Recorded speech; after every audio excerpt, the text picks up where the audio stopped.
সমালোচনা তোমার লাইফে থাকবে।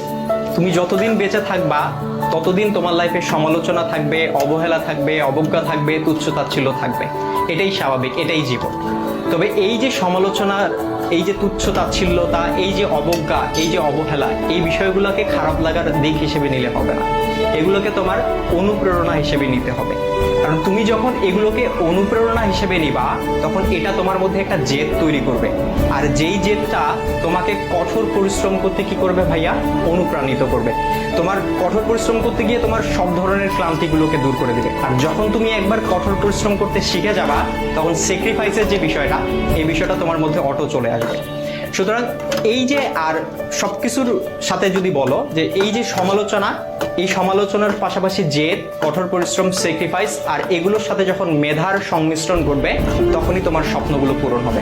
সুতরাং সমালোচনাকারীর এই যে সমালোচনা, এই যে অবজ্ঞা, এই যে অবহেলা, এই যে তুচ্ছ-তাচ্ছিল্যতা, এই বিষয়গুলোকে তোমরা কখনো